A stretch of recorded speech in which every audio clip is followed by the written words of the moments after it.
বিসমিল্লাহির রহমানির রহিম।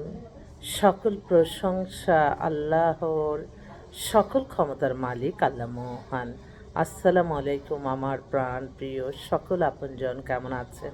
আমি আপনাদেরই কান্তা আপা আবারও চলে আসলাম আপনাদের মাঝে। আজকে হচ্ছে 4/7/2026 সাল। আল্লাহর নামে কাজ শুরু করলাম। আমি আমার আল্লাহর ঘরে সালাম ও দোয়া পৌঁছে দিলাম। আমার প্রিয় নবীজির রওজা মোবারকে সালাম ও দোয়া পৌঁছে দিলাম। হজরত শাহজালাল শাহপরানে সালাম ও দোয়া পৌঁছে দিলাম। আজমি শরীফে সালাম ও দোয়া পৌঁছে দিলাম। মাইজ ব্যান্ডার শরীফে সালাম ও দোয়া পৌঁছে দিলাম। আল্লাহ আপনি নামাজ রোজা ইবাদত বন্দিকে কবুল আর মঞ্জুর করে নেন। আল্লাহ ভালো কাজ আপনি কবুল আর মঞ্জুর করে নেন, আমিন। আসলে আমি এখন হোটেল লবিতে আছি, মক্কা শরীফে, মক্কা মিলেনিয়ামে। আলহামদুলিল্লাহ সুন্দর মতো আমরা হজ পালন করেছি, আরও করবো ইনশাল্লাহ। আপনাদের দোয়ার ভালোবাসা থাকলে, শরীর সুস্থ থাকলে আপনারা সৌদি আরবে আমার সাথে যোগাযোগ করতে চাইলে আপনারা এখন এই নাম্বারে করতে পারেন। 055-930-6426, 055-930-6426 এই নাম্বারে পাবেন। আর এই মুহূর্তে আমি বেশ কয়েকটা বোন তাদের এই প্যারাসানি থেকে আল্লাহ যাতে মুক্ত করে, সেই দোয়া আমি আপনাদের মাধ্যমে চাচ্ছি আল্লাহর ঘরে এসে। তো বিয়ের সাথে আল্লাহর হুকুম, আমরা ওসিলা মাত্র, এটা সবসময় মনে রাখবেন।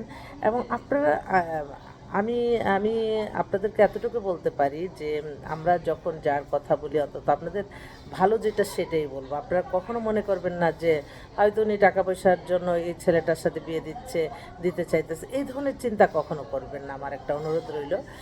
আর এই মুহূর্তে আসলে আমার এক ভাই, সে হচ্ছে অ্যাসিস্ট্যান্ট কমিশনার। তো ওনার মেয়ের এলএলবি কমপ্লিট করছে, 98-এ date of birth, height 5 feet 3, তিনটাই মেয়ে, অনেক বাড়ি গাড়ি অনেক কিছুর মালিক। মেয়ে, বড় মেয়েটা, তারপরটা ডাক্তার। তো ওরা চাচ্ছিল একটু একটা ভালো একটা ছেলে, BCS officer, army officer, average এরকম। তো আমি বলছি আচ্ছা ঠিক আছে, আমি দেখি, ডিসপ্লে করবো মক্কা শরীফ থেকে ভাই। তো ওনার মেয়ের জন্য একটা ছেলে, বিদেশি ছেলে বেশি পছন্দ করতেছে উনি, হ্যাঁ, বাইরের সিটিজেন পছন্দ করতেছে। এছাড়া আমি হঠাৎ করে আমি করি কি, আমার যতক্ষণ না আমি বিমানে উঠবো ততক্ষণ আমি কাউকে কিছু বলি না, কারণ মানুষের কিন্তু অনেক সময় নজরে লেগে যায়, এটা সবসময় মাইন্ডে রাখবেন। তো আমি আমার জীবনে আমি আমার সফলতা আমার কি পেলাম, কিচ্ছু না। বাট আমি প্রত্যেক বছর, আজকে 2009 সাল থেকে প্রত্যেক বছর আল্লাহর ঘর আসছি, মক্কা মদিনা দুই জায়গায় আমার নবীজির রওজাতে আসতে পারতেছি। এছাড়া আমার আর কোনো চাহিদা নাই। আমাকে এখন হাজার কোনো কিছু করে যে আপনাকে বিয়ে দিলে আমাকে একটু লুকায়া ছোকায়, মানে কোনো চিন্তাও করতে পারি না যে মানুষের ক্ষতি হবে সেরকম কোনো ছেলে আমি দিব, সেরকম কোনো মেয়ে দিব। তো সেজন্য আমরা কিন্তু, আপনারা আসেন তো ইয়েতে, কিন্তু আমাদের এখানে এসে যখন পছন্দ হয়ে যায় আপনারা অনায়াসে খোঁজ খবর নিয়ে কাজ করে নেবেন। এখানে তাড়াহুড়া বলে কোনো কথা না, বিয়েটা কিন্তু সবাই রেডি অবস্থায় আসে। আর যারা ডিভোর্স তাদের পর্বগুলি আলাদা, যারা হাজব্যান্ড মারা গেছে, ওয়াইফ মারা গেছে, তাদের পর্বগুলি আলাদা। কিন্তু যারা আমাদের কাছে এত মানে একটু পাত্রীদের বেশিরভাগই আপনার উচ্চবিত্ত পরিবারের, তাদের কিন্তু হঠাৎ করে মিললে কিন্তু হয়ে যাচ্ছে। তো যাক, আমি এখন বেশ কয়েকটা, আমি আরও 2-3টা ছেলের মেয়ের কথা বলবো, ইনশাল্লাহ। আপু দোয়া করেন। আমার আপু হচ্ছে বগুড়ার, ওনার মেয়ে ফার্মাসিস্ট, 95-এ date of birth, height 5 feet 5, slim, পাতলা স্লিম। মেয়েটার জন্য একটু প্যারেশানির মধ্যে আছে, আল্লাহ আপনি তাদের আশা পূর্ণ করে দেন। এছাড়া আরেকটা বোন, সে তারা সপরিবার সিঙ্গাপুরে সেটেল, সিঙ্গাপুরের সিটিজেন। ওনার মেয়ে 98-এ date of birth, height 5 feet 5, মেয়েটা এলএলবি কমপ্লিট করছে ওই দেশের। তো ওরা যদি সিঙ্গাপুরে কোনো পাত্র থাকে তাও হতে পারে, বা আমেরিকা কানাডার হলেও হতে পারে। এছাড়া আমার আরেক বোনের হাজব্যান্ড হয়ে দুজনই ডাক্তার ওনারা। বোনটা খুব প্যারাশনের মধ্যে আছে, ভালো একটা সেক্স, মেয়ে খুব সুন্দরী, সব মিলাই কিন্তু মানুষ নেয়। অথচ এই মেয়ে 2001-এ জন্ম, 5 ফিট 5, লম্বা, এত ফ্যামিলি, এত ব্যাকগ্রাউন্ড, এত ভালো একটা ভালো ছেলে। ইনশাল্লাহ আমি তো আল্লাহর ঘরের সামনে যে বারবার দোয়া করতেছি আল্লাহ তার আশা পূর্ণ করেন এই, হ্যাঁ, বোনটার মেয়ের জন্য আলহামদুলিল্লাহ। আচ্ছা, আমি কিন্তু আপনাদের সেবায় সারাক্ষণই নিয়োজিত আছি ইনশাল্লাহ। কখনো আরেকটা পাত্র, আন্টি কেমন আছেন? আম্মু আপনাকে সালাম দিচ্ছে, ওয়ালাইকুম আসসালাম, দোয়া করব ইনশাল্লাহ। আমার এই একটা মানে আমি ছেলের মায়ের সাথে ফ্রেন্ডশিপ, পুরা ফ্রেন্ড হয়ে গেছে। ওনার ছেলে ডেট অফ বার্থ হচ্ছে 92, হাইট 5 ফিট 10। এই বর্তমান সরকারে খুব বড় একটা উচ্চ পদে আছে। তো যারা এই রাজনীতি পছন্দ করে সেরকম পরিবারের পাত্রী চাচ্ছি। হয়তো বিএনপি মাইন্ডের যারা আছেন তারা এই ছেলের বাবা মার একমাত্র সন্তান, ওনার হচ্ছে নিজস্ব বাড়ি আছে ঢাকাতে, ওয়েল এস্টাবলিশ, ছেলেও খুব হ্যান্ডসাম। তো ওর জন্য ও আবার ইংলিশ মিডিয়ামে পড়াশোনা করে BBA করছে, অনেক উচ্চ পদে এই সরকারে আছে। তো উনি আবার আমাকে ছেলে বলছে, আন্টি আমাদের জন্য দোয়া করবেন, আমাদের মাননীয় প্রধানমন্ত্রী এর জন্য দোয়া করবেন। তো আমি বলছি সাথে সাথে আমি আল্লাহ আপনি তাদের হায়াত রিজিক বাড়িয়ে দেন, সুস্থতা দেন, সুস্থতার চেয়ে বেশি আর কোনো কিছু না। আপনি হাজার কোটি মালিক, আপনার তার একটা মানুষের কল্যাণ হলো না। আমার আল্লাহর ঘরে শুনে আমি কান্নাকাটি করি, আল্লাহ মানুষের কিভাবে হিংসার কারণে, রাগ ক্ষোভ অহংকারের কারণে মানুষ ধ্বংস হয়ে যায়। এখনো মানুষ দেখেন 50-এ পরে মানুষ এত টাকা দিয়ে কি করবে? আমি এখন আমার বলতে বাধ্য হই, আজকে আমি 35 বছর ধরে কাজ করি, আমার জীবনে আমি কাউকে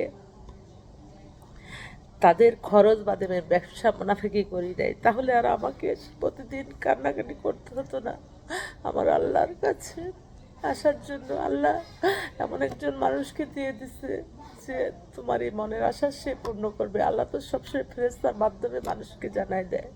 সেজন্য আমি বলবো, দেখেন মানুষের ভিতরে যদি মানবতা না থাকে, আপনি আল্লাহর ঘরে এসে কি করবেন? আগে মানুষ ও মানবতা। সে কালকে মাগরিবের নামাজটা পড়তেছে, হঠাৎ করে এমন তৃষ্ণা লাগছে, ভিতরে গেলে আবার ঘুরে যাইতে হয়। সামনে 2-3 জন, এত শুধু চোখগুলি দেখা যাচ্ছে, এত ধার্মিক, ওনার সামনে পানি আসছে। আমি বললাম যে একটু পানি দেন।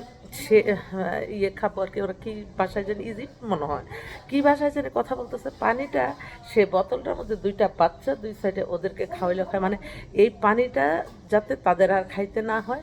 পরে এতটুকু পানি ছিল আমাকে দিচ্ছে। তখন আমি বললাম, আপনি আল্লাহর কাছে এসেও যদি আপনার ভিতরে হিংসা পরিমাণ থাকে, অহংকার পরিমাণ থাকে, কোনো কাজে আসবে না, কোনো কাজে আসবে না।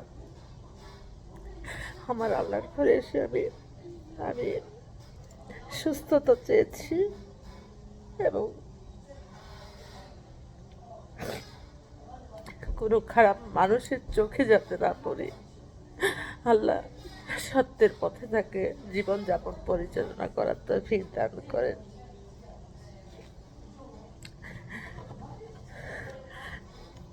মানুষকে ভালোবাসার মাধ্যমে আল্লাহকে পাওয়া যায়, এটা সবসময় মনে রাখবেন। খারাপ অহংকার, ক্ষমতার অপব্যবহার, এগুলিতে কোনো শান্তি নাই, শান্তি নাই। আমি তখনই কষ্ট পাই, আমি আমার আল্লাহর ঘরে আসলে আমার কষ্টেরগুলি আমি শুধু বলি, আল্লাহ তাদেরকে হেদায়েত করে দাও। নারী হয়ে কাজ করতে গেলে কত কথা, কত অপমান, কত কিছু সহ্য করতে হয় গো আল্লাহ।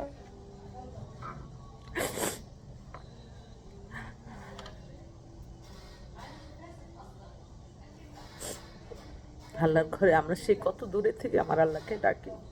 এখন আমার আল্লাহর ঘরে আসছি, এখানে আমার কান্নাকাটি করে আমার আল্লাহর কাছ থেকে সমস্ত কিছু চেয়ে নিতে হবে।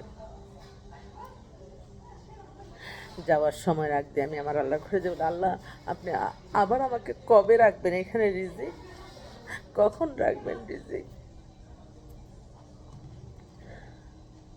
সবাই ভালো থাকবেন। আসসালামু আলাইকুম।